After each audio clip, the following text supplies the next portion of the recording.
सर्वांचं गीतामृत या मालिकेमध्ये सहर्ष स्वागत. आज आपण भगवद्गीता जशी आहे तशी अध्याय क्रमांक 15 11वा श्लोक पाहणार आहोत. प्रार्थनेने सुरुवात करूया. ओम ज्ञानतिमिरान्धस्य ज्ञानाञ्जनशलाकया चक्षुरुन्मिलितं येन तस्मै श्रीगुरवे नमः. नमो विष्णुपादाय कृष्णप्रेष्ठाय भूतले श्रीमते भक्तिवेदांत स्वामिनीति नामिने. नमस्ते सरस्वते देवे गौरवाणी प्रचारिणे निर्विशेष शून्यवादी पाश्चातदेशतारिणे. जय श्री कृष्ण चैतन्य प्रभु नित्यानंद श्री अद्वैत गदाधर श्रीवासादि गौर भक्तवृंद. हरे कृष्णा कृष्णा कृष्णा हरे हरे, हरे राम राम राम हरे हरे. भगवद्गीता जशी आहे तशी अध्याय क्रमांक 15 पुरुषोत्तम योग श्लोक क्रमांक 11. यतन्तो योगिनश्चैनं पश्यन्ति आत्मनि अवस्थितं यतन्तो अपि अकृतात्मानो नैनं पश्यन्ति अचेतसः. अर्थ, प्रयत्न करणारे आत्मसाक्षात्कारी योगीजन हे सर्व स्पष्टपणे पाहू शकतात, परंतु ज्यांचे मन अविकसित आहे आणि ज्यांना आत्मसाक्षात्कार झालेला नाही ते प्रयत्न करून की काय घडत आहे हे जाणू शकत नाही. पुरुषोत्तम योग याच्यामध्ये आपल्याला माहितीये की भगवंत स्वतःबद्दल आणि स्वतःच्या धामाबद्दल इथं वर्णन करत आहेत. आणि म्हणजे या जन्माच्या अंतिम समयी म्हणजेच मृत्यू समयी हा आत्मा हा कशा प्रकारे त्याचा पुढचा प्रवास ठरत आहे याच्याबद्दल मागच्या श्लोकांमध्ये त्यांनी आपल्याला वर्णन करून सांगितलेलं आहे.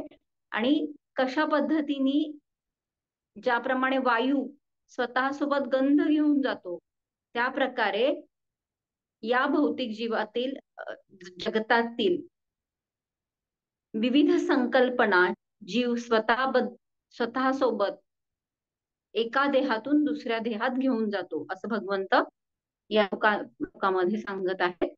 आणि परत ते काय म्हणत आहेत की हा जीवात्मा जेव्हा प्रवास करतो तेव्हा तो सूक्ष्म शरीरासह पुढच्या देहामध्ये तो प्रविष्ट होत असतो आणि स्थूल शरीर जेव्हा धारण करतो तेव्हा परत एकदा इंद्रिय आणि पंचभौतिक शरीर यांच्या मार्फत तो परत विविध प्रकारच्या इंद्रिय विषयांचा उपभोग घेत असतो.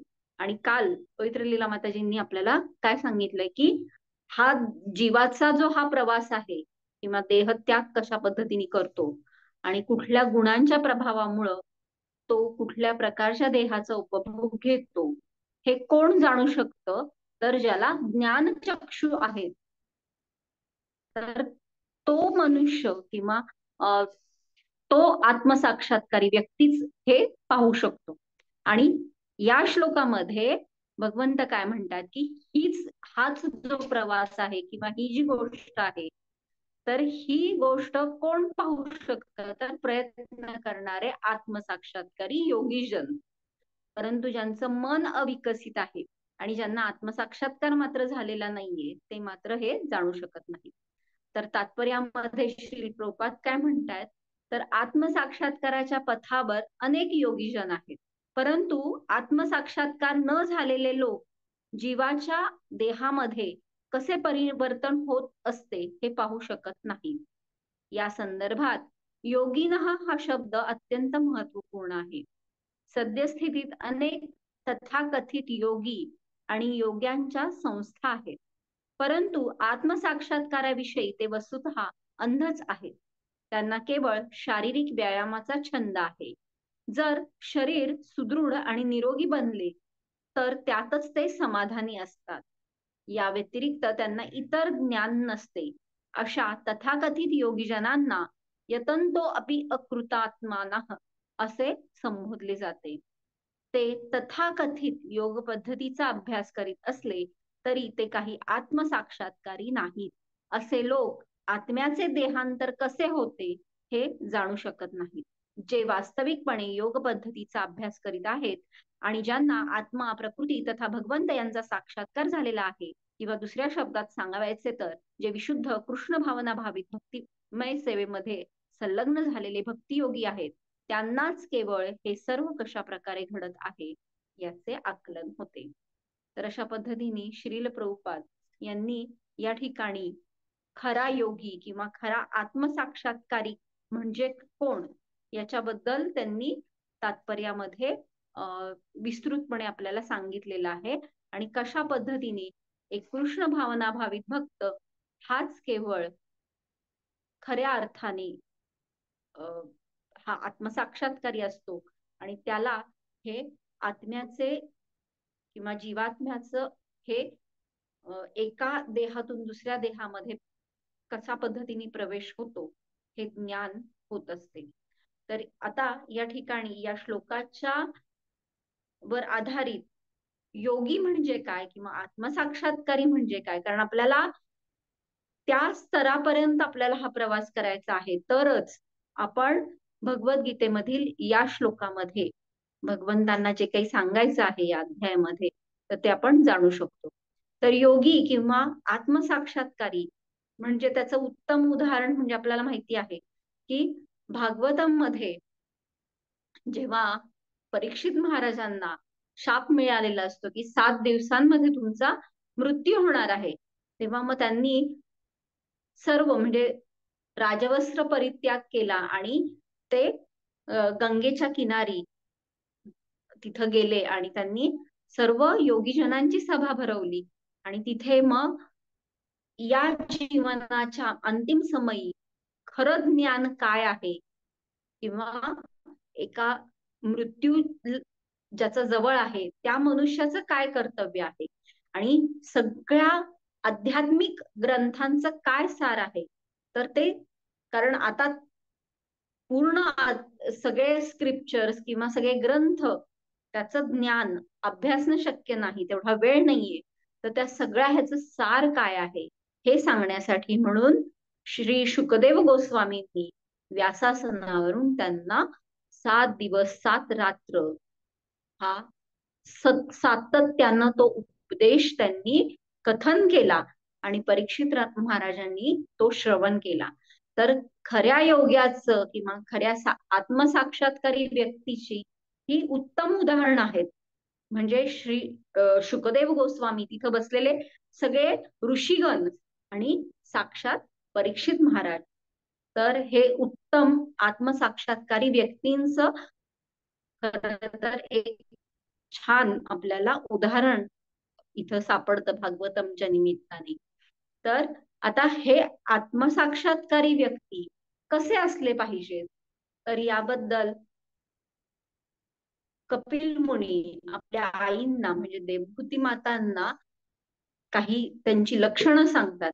तर ती काय काय असतं त्याचं थोडक्यात आपण पाहूयात. तर पहिलं काय सांगतात की तितिक्षा. तर आता सहनशक्ती म्हणजे काय, तर जेव्हा आपलं मन, आपली वाचा, आपली इंद्रिय, आपली कर्म ही सगळी आपण जेव्हा सर्वोच्च तत्वावरती केंद्रित करतो तेव्हा ही सहनशक्ती आपल्यामध्ये निर्माण होते किंवा विकसित होते. श्रील प्रभुपाद काय म्हणतात की एका आत्मसाक्षात्कारी व्यक्तीची किंवा एका योग्याची महत्ता कशामध्ये आहे, तर सहनशक्तीमध्ये. सहनशक्ती म्हणजे काय की भौतिक जीवनामध्ये खूप सारी आपल्याला म्हणजे लोभ किंवा टेम्पटेशन्स असतात, आपल्याला खूप आकर्षण निर्माण करणाऱ्या गोष्टी असतात की जिथे आपण पटकन आकर्षिले जाऊ शकतो. तर अशा टेम्पटेशन्स किंवा लोभस गोष्टी ज्या आहेत त्या किंवा भय ज्याला आपण फिअर म्हणतो, या दोन्ही परिस्थितीमध्ये जेव्हा आपण पवित्र अशी एकनिष्ठता टिकवून ठेवू शकतो तर त्याला आपण टॉलरन्स किंवा तितिक्षा किंवा सहनशक्ती असं म्हणू शकतो.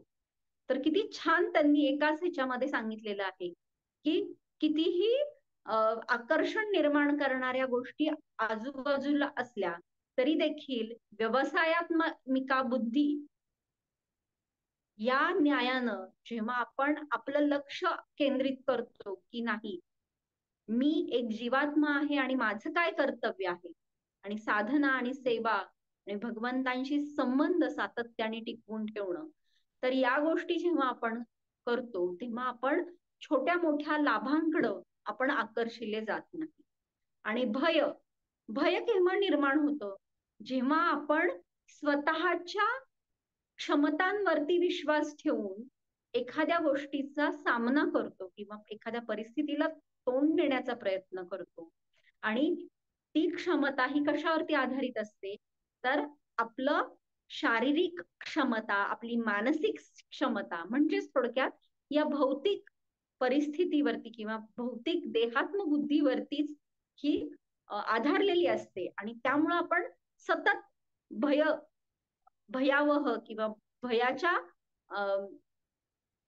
अधीन असतो.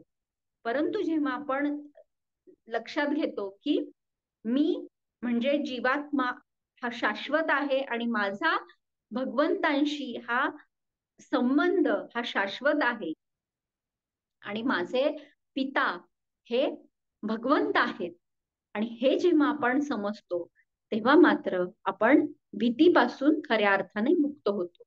जसं आपण एखाद्या एरोप्लेन मध्ये बसताना टेक ऑफ किंवा लँड करताना म्हणतात ना, ते सीट बेल्ट तुम्ही आवळून बसा, किंवा कार चालवताना किंवा कारमध्ये बसलेला असताना आपण जेव्हा सीट बेल्ट लावतो तेव्हा जो टर्ब्युलन्स जाणवतो, तेव्हा कसं होतं की ते जे विमान असू देत किंवा कार असू देत, तर ती थोड्या अडथळ्यांमुळं ही अशी काय म्हणतो आपण, खूप असे हलते आणि आपल्याला तो टर्ब्युलन्स जाणवतो की खूप असं आपण हललेलो आहोत. परंतु तरी देखील आपल्याला भय काय नसतं की आपण कुठे पडणार नाही याचं आपल्याला भय नसतं, कारण आपण तो सीट बेल्ट लावून बसलेलो असतो.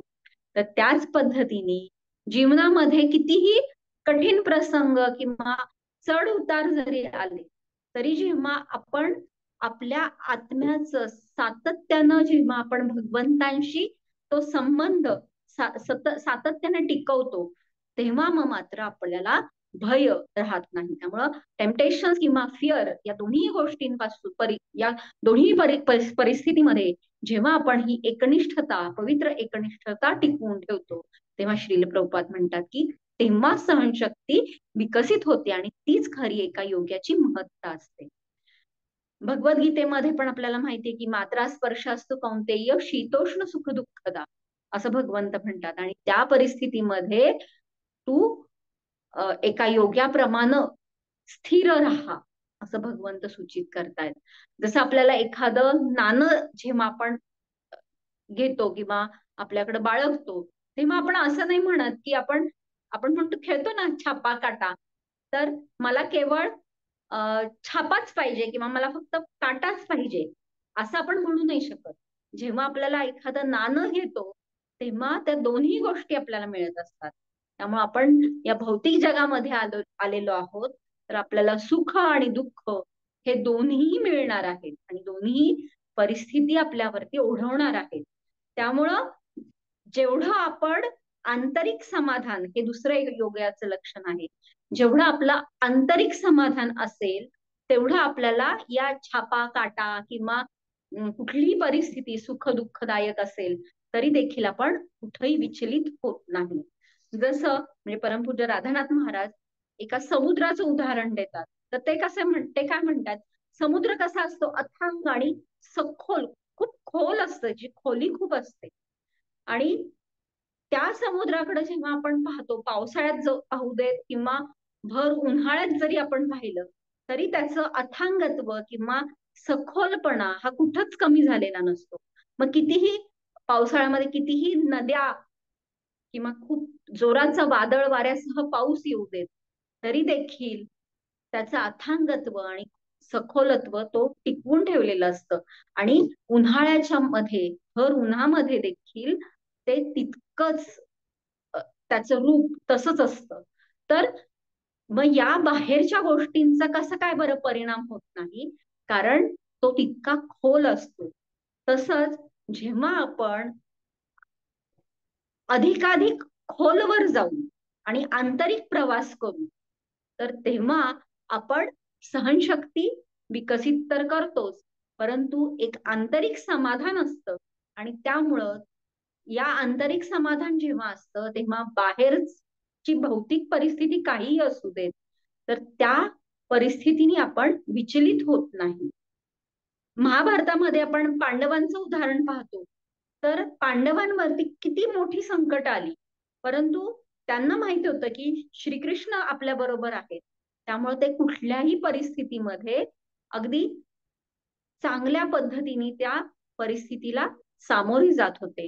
अगदी द्रौपदी सुद्धा जेव्हा हे महाभारताचं युद्ध, या कुरुक्षेत्रावरचं युद्ध जेव्हा समाप्त होतं, तेव्हा अश्वत्थामाला त्यांच्या समोर आणलं जातं आणि त्यांना मारण्याबद्दल त्यांची परवानगी घेतली जाते. तेव्हा द्रौपदी म्हणतात की नाही, एका आईचं काय दुःख असतं, जिचे पुत्र या अश्वत्थामाने मारलेले आहेत, तर त्या आईचं दुःख मी अनुभवते आहे. परंतु हा गुरुपुत्र आहे आणि त्यांची आई जर अश्वत्थामाला मारलं, तर त्या गुरुमातेचं दुःख काय होऊ शकतं, तर हे मी म्हणजे मी त्याचा अनुभव घेऊ शकते. त्यामुळं त्यांना सोडून द्या, असं द्रौपदी म्हणते. तर हे ही जी गोष्ट आहे, ही सहनशक्ती जी आहे, किंवा हे सखोलता जी आहे, तर त्या अगदी भयावह परिस्थितीमध्ये, म्हणजे आपल्या पुत्राचा हत्यारा समोर आहे, तरी देखील त्याला माफी करण्याचं हे सामर्थ्य, हे एका योग्याशिवाय दुसरं कुणाचंच असू शकत नाही. तर अशा पद्धतीने पांडवांचं जरी आपण उदाहरण घेतलं, द्रौपदीचं उदाहरण घेतलं, कुंती मातेचं उदाहरण घेतलं, प्रत्यक्षात आपण काय पाहू शकतो की जन्म आणि कर्म यांनी ते क्षत्रिय आहेत, तरी देखील एका योग्याची वृत्ती ते बाळगून आहेत. त्यामुळं खरा योगी किंवा खरा आत्मसाक्षात्कारी हा केवळ संन्यासीच असणं गरजेचं नाहीये, किंवा एक ब्रह्मचारीच असणं गरजेचं नाही, तर एक गृहस्थ किंवा एक ब्राह्मण किंवा क्षुद्र कुळामध्ये जन्मलेला कुठलाही व्यक्ती हा या योग्याचे गुण आत्मसात करू शकतो आणि खऱ्या अर्थानं आत्मसाक्षात्कारी होऊ शकतो. तर आता हा योग मार्ग आहे आणि भगवंतांनी आतापर्यंत आपल्याला भगवद्गीतेमध्ये विविध योग पद्धती सांगितलेल्या आहेत. तर श्रील प्रभुपाद आता तात्पर्यामध्ये काय म्हणतायत की अनेक योगी आहेत या कलियुगामध्ये, तर अनेक योगी किंवा खूप योग संस्था आहेत, परंतु केवळ शारीरिक स्तरावरती या योगाचं महात्म्य किंवा त्याचं कार्य हे तिथपर्यंतच मर्यादित नाही, तर योग ही खूप सखोल गोष्ट आहे. तर आपल्याला केवळ बाह्य स्वरूप त्याचं माहिती आहे की कुठलं ध्यान करायचं आणि मग त्याचा परिणाम आपल्या शारीरिक स्वास्थ्यावरती होतो. तर परमपूज्य राधानाथ महाराज एका ठिकाणी खूप छान पद्धतीने योगाचं वर्णन करतायत. ते काय म्हणतात, जेव्हा आपल्या शरीराचा किंवा इंद्रियांचा निसर्गाशी संबंध येतो आणि तो योग जो होतो, जेव्हा आपण निसर्गाशी तादात्म्य बाळगतो, तर तो काय झाला, तर हठयोग झाला.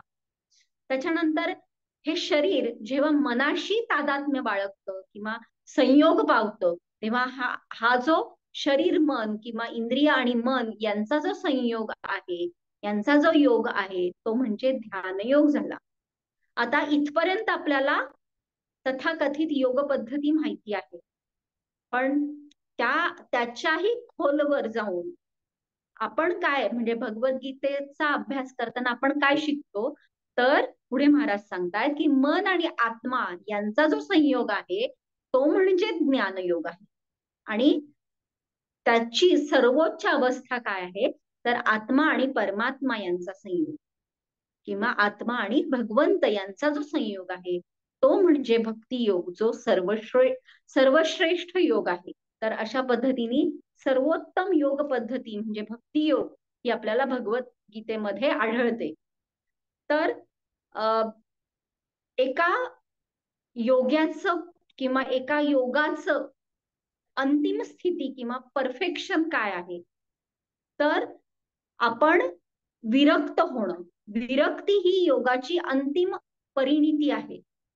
आणि विरक्तीची अंतिम परिणिती म्हणजे भगवंतांशी पूर्णपणे आपण जेव्हा संलग्न होतो, तर त्याला म्हणायचं योगाची किंवा विरक्तीची अंतिम किंवा सर्वोच्च स्थिती. इंग्लिशमध्ये खूप छान सांगतात महाराज, perfection of yoga is to become detached and perfection of detachment is to become completely attached to God. तर अशा पद्धतीने भक्ती मार्ग किंवा भक्ती योग हा खर तर सर्वोच्च योग आहे आणि त्याच्यामध्ये सर्वोच्च विरक्ती आपल्याला धारण करता येते. तर असा जेव्हा योगी या स्थितीमध्ये असतो, या सर्वोच्च स्थितीमध्ये असतो आणि हा जो आंतरिक प्रवास तो करत असतो, तेव्हा मग तो सगळ्यांना समदृष्टीने पाहतो. भगवंत सांगतायत ना, शुनीचैव श्वपाकेच पंडितः समदर्शिना. म्हणजे ब्राह्मण असू देत किंवा गवी हस्तिनी हत्ती असू देत किंवा अगदी चांडाळ असू देत, त्या सगळ्यांना एक योगी हा समदृष्टीने पाहतो.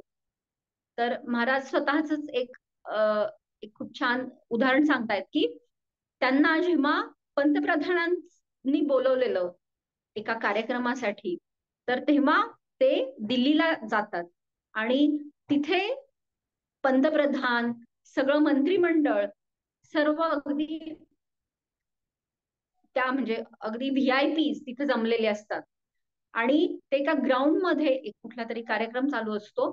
तर तिथे अचानक एक पक्षी येतो आणि तो पक्षी वरून तो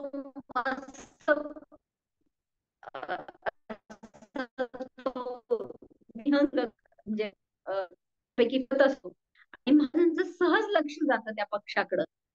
आणि महाराज म्हणतात की त्यावेळेस माझ्या मनामध्ये काय विचार आले की ही एक भगवंतांची कलाकृती आहे. तो पक्षी म्हणजे एक जीवात्मा आहे आणि तो आता सगळ्यांपेक्षा म्हणजे वरच्या स्थानी आहे आणि तो सगळ्यांना खूप छान पद्धतीने अवलोकन करत आहे. तर हा पक्षी हा भगवंतांची एक कलाकृती आहे आणि एक जीवात्मा आहे. कदाचित मागच्या काही जन्मांपूर्वीमध्ये तो कदाचित पंतप्रधान असू शकतो. आता उपस्थित असलेले पंतप्रधान हे कधीतरी पक्षी असतील. तर अशा पद्धतीने ते विचार करत होते आणि त्या पक्षामध्ये देखील जीवात्मा किंवा आत्मा म्हणून पाहणं, पंतप्रधान ही सर्वोच्च एका देशाची व्यक्ती, त्यांना देखील एक जीवात्मा म्हणून पाहणं हे केवळ एक योगी करू शकतो. त्यामुळं समदृष्टी असणं हे योगाचं एका योग्याचं लक्षण आहे. पुढचं एक सांगितलेलं आहे की परदुःख दुःखी असतो. एक योगी हा नेहमी हृदयामध्ये कारुण्य भाव त्याच्या हृदयामध्ये वास करत असतो. आणि श्रील प्रभुपादांचं स्वतःचं आपण उदाहरण पाहू शकतो की त्यांना खर तर ज्या वयामध्ये आपण रिटायरमेंट घेतो, तर त्या वयामध्ये अगदी आंतरिक समाधान जिथं मिळतं अशा वृंदावन धामामध्ये ते होते. तरी देखील आपल्या म्हणजे पतित जीवांच्या करुणेपोटी ते वयाच्या 69व्या वर्षी म्हणजे काही जवळ नसताना केवळ भागवतमच्या आधारावरती आणि गुरूंच्या शब्दांना वरती विश्वास ठेवून ते अमेरिकेचा खडतर प्रवास केला. तिथं त्यांनी खूप खडतर आयुष्य तिथं जगले आणि आपल्याला हे खूप उच्च कोटीचं ज्ञान त्यांनी अगदी सुलभरित्या आपल्याला त्यांनी प्रदान केलेलं आहे. तर एक केवळ परदुःख दुःखी ही भावना ज्याच्या मनामध्ये असते, तो योगीच केवळ अशा पद्धतीचं धाडस करू शकतो. आणि मग त्याला या भौतिक जगातलं भय असू शकत नाही आणि सगळ्या अवघड परिस्थितींवरती तो मात करू शकतो. असंच लंडन मध्ये एका कारमधनं ते एका भक्ताबरोबर ते फिरत असताना एक माताजी सांगत होत्या की मी आतापर्यंत समजत होते की लंडन मधील ही जी ते स्थान आहे तर ते किती छान आहे की अगदी उच्चभ्रू लोक आहेत, खूप स्वच्छता आहे, खूप सुखसोयी आहेत. परंतु श्रील प्रभुपाद त्या ठिकाणहून जात असताना म्हणतात की मला या लोकांबद्दल किंवा या लोकांची काळजी वाटत आहे.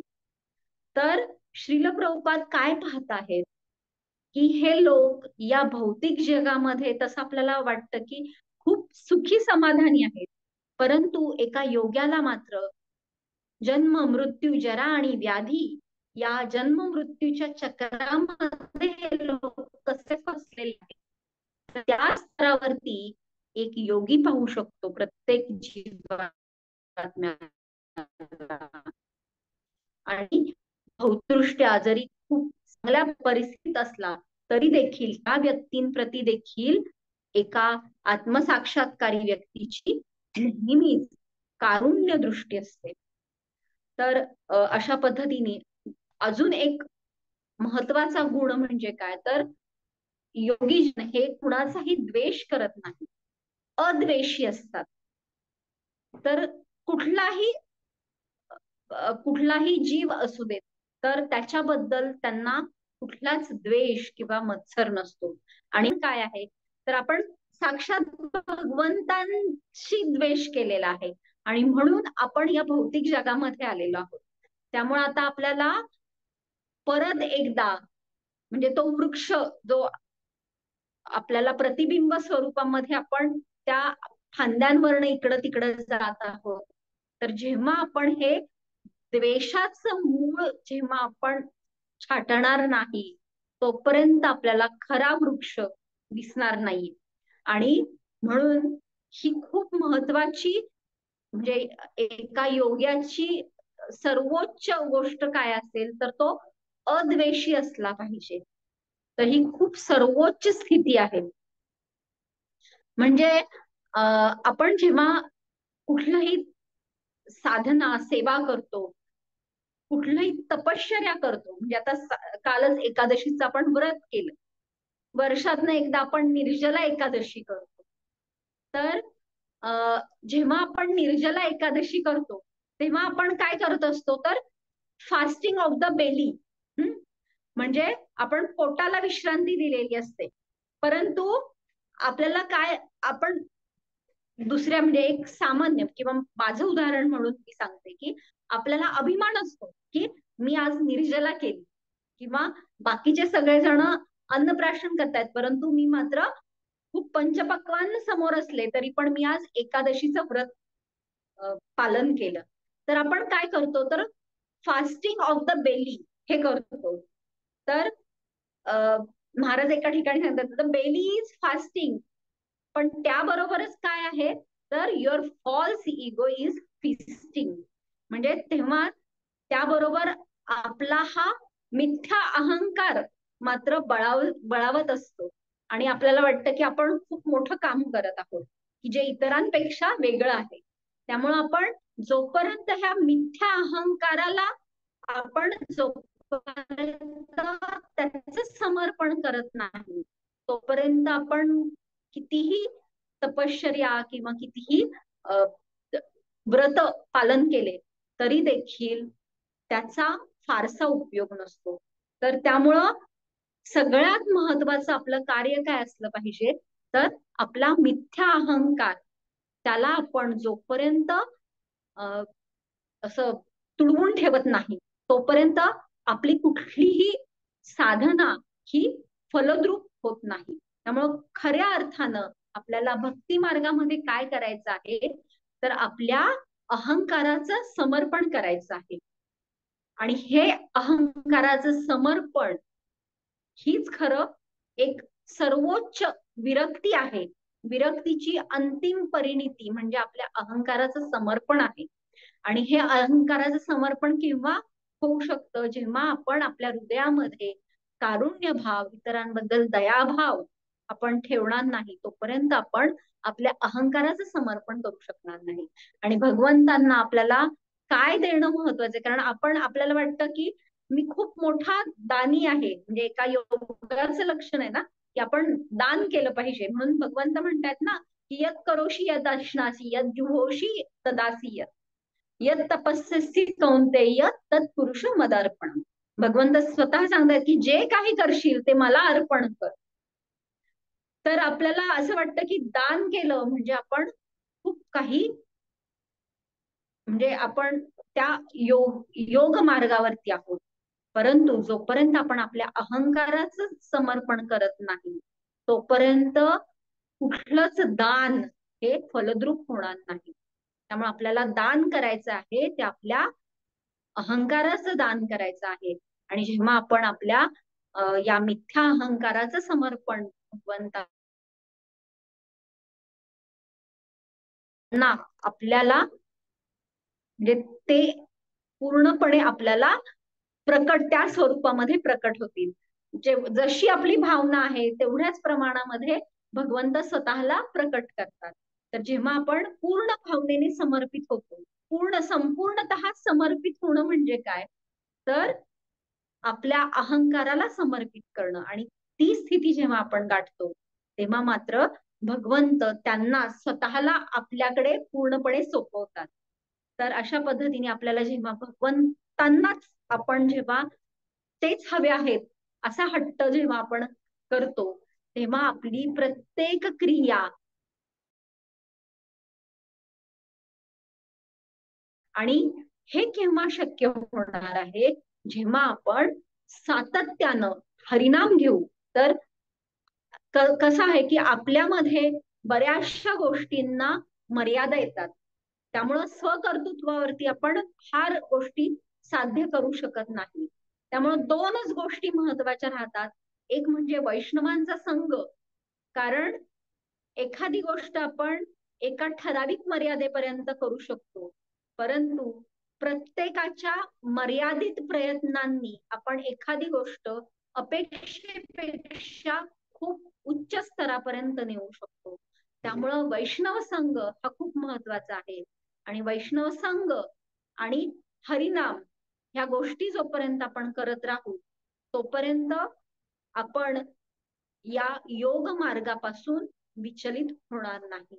त्यामुळं या कृष्ण भावना भावित जे आंदोलन किंवा श्रील प्रभुपादांनी आपल्याला जी काही मोठी या जगासाठी देणगी दिलेली आहे, ती म्हणजे हे कृष्ण भावनामृत दिलेलं आहे. आणि त्याचं जेव्हा आपण त्यांनी सांगितलेल्या पद्धतीने अवलंबन करू, तेव्हा भगवंत इथं जसं सांगतायत की कधी ना कधी आपण त्या विशुद्ध अवस्थेपर्यंत पोहोचू शकतो. आणि त्या विशुद्ध कृष्ण भावना भावित भक्तिमय सेवेमध्ये जेव्हा आपण संलग्न होऊ, तेव्हा आपण भगवंतांना हा जो काही जीवन प्रवास, एका आत्म्याचा प्रवास आहे, तो या पद्धतीमध्ये जे सांगितलेला आहे तो आपण निश्चितपणे आकलन करू शकतो. आणि या जीवात्म्याची या अंतिम समयी, जीवनाच्या अंतिम समयी किंवा मृत्यू समयी ही गती, ही परमोच्च अशा गोलक धामापर्यंत कशा पद्धतीने नेता येईल, त्यासाठी आपण प्रयत्नशील राहू शकतो. तर अशा पद्धतीने आपण या श्लोकावरती चर्चा करण्याचा प्रयत्न केला. तर कुणाला काही शंका असतील तर नक्की विचारा. आणि काही चुकलेलं असेल किंवा काही तुमचं काही अजून इनपुट्स असतील तर ते नक्की सांगा. हरे कृष्ण. हरे कृष्ण माताजी, खूप छान लेक्चर, खूप अभ्यासपूर्ण आणि समर्पक उदाहरणांनी युक्त असं खूप सुंदर लेक्चर होतं माताजी. खूप खूप धन्यवाद. कोणाला काही प्रश्न असतील तर विचारू शकता. सेटिंग चेंज करते.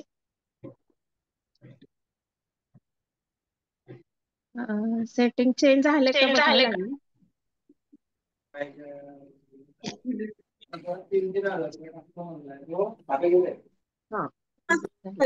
कोणाला प्रश्न असतील तर विचारा. हा हा हरे कृष्ण माताजी, खूप छान लेक्चर झालं. हरी बोल. थँक्यू माताजी. हरे कृष्णा. प्रश्न काही नाही हरी माताजी, बोल. पण खूप छान पद्धतीने तुम्ही समजावून सांगितलं. विशेषतः महाराजांनी जे अहंकाराच्या बाबतीत जे सांगितलंय आणि निर्जलेचं उदाहरण तुम्ही सांगितलं, खूप प्रॅक्टिकल होताना आपल्याला किती सावधतेने या कृष्ण भावनेमध्ये आपल्याला सेवा करायला पाहिजे, ते पण एक पटलं मनाला. आणि एकनिष्ठतेकडे कसं जायचं ते पण खूप छान सांगितलं माताजी. Thank you thank you. मला थोडं जॉईन व्हायला उशीर थँक्यू. झाला. मला वाटलं माझं मिस झालं का माताजींचं लेक्चर, पण नाही, तुम्ही नुकतंच प्रार्थना म्हणायला सुरुवात केली, ते खूप छान वाटलं. Thank you thank you. हरे कृष्ण. हरी दंडवत बोल. प्रणाम माताजी. खूप छान लेक्चर झालं, खूपच छान. आणि getting detach and means getting attach to Krishna, हा पॉइंट खूपच सुंदर आहे. Thank you very much. बरोबर. दंडवत प्रणाम. थँक्यू. हरे आता कृष्ण. सध्या सगळ्या लेक्चर्स मधनं थोडं थोडं घेऊन कदाचित लेक्चर देऊन कधीतरी आत्मसात करू शकतो, अशी एक अपेक्षा ठेवू शकतो सगळेजण आपण. हो हो, तर आपण नक्कीच.